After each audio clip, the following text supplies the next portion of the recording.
Nouvelle petite vidéo en numération pour expliquer l'écriture des nombres en chiffres. Alors, la fois passée, je vous avais demandé d'écrire ceci en chiffres. 325. Alors, il arrive souvent que des élèves écrivent 325. J'ai déjà eu ça plusieurs fois. Parce que dans la tête des élèves, quand j'entends 300, j'écris 300. Or, c'est une erreur. Quand j'entends 300, je dois écrire 3. Et puis, je dois m'arrêter. 300, c'est 3 dans la colonne des centaines. Donc ici, 3. Et je m'arrête et j'écoute ce qui vient après.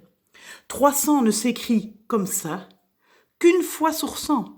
Quand on dit 300 et puis qu'on ne dit plus rien après.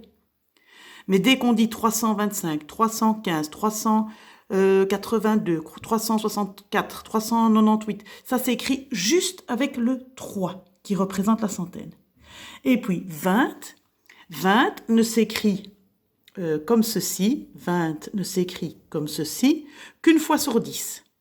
Quand on dit 20 et qu'on ne dit plus rien après. Dès qu'on dit 21, 22, 23, 24, 25, 26, 27, 28, 29, en fait, on écrit 2. Donc, si j'entends 20, je vais écrire 2. Et puis, je vais écouter s'il y a quelque chose qui vient après. S'il n'y a rien qui vient après, je pourrais mettre le 0.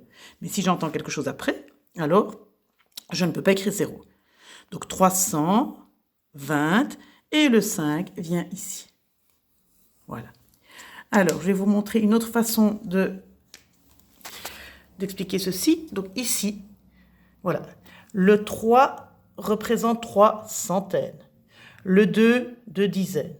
Le 5, 5 unités. Alors, si vous devez décomposer, et vous serez parfois amené à décomposer pour faire des calculs, 325, si vous le décomposez, alors oui, vous aurez ceci.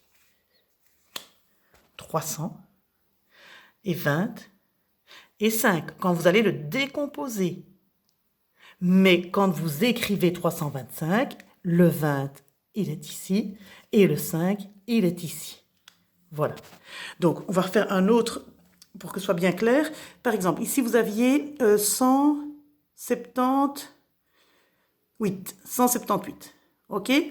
Alors, attention, je vais prendre 100. 100. Mais je ne vais pas écrire 100 comme ça. Hein. J'écris 1 et j'attends. 100, je prends 70. Et puis, je prends 8. Et voilà, j'ai 178. J'entends 100, mais j'écris juste le 1. J'entends 70, j'écris juste le 7. J'entends 8, j'écris juste le 8. Et si je dois décomposer après, alors oui, je peux décomposer en disant que 178, c'est 100, plus, alors je mettrai ici le signe plus, 70, plus 8.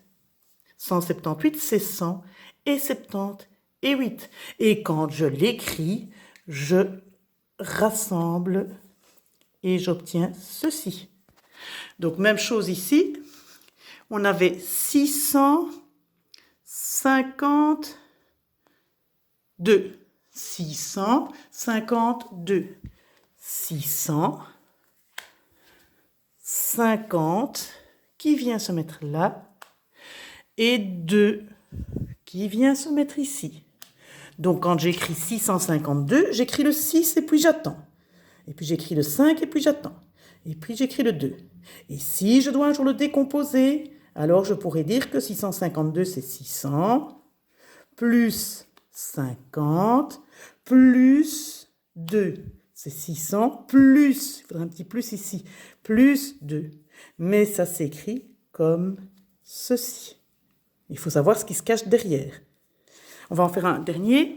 Vous aviez ici, on va faire celui-ci, le 5, parce qu'il est un peu particulier. Ici, on avait 204.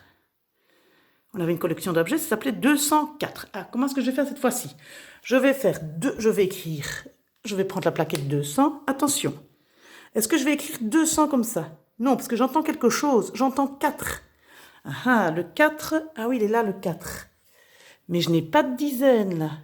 Donc, ceci, c'est 204. Là, j'écris 2. Comme je n'ai pas de dizaine, je peux écrire le 0. Et j'écris le 4. Et si je dois le décomposer un jour, 204, c'est 200 plus 4. Voilà, c'était une petite précision pour ne pas se tromper dans l'écriture des nombres.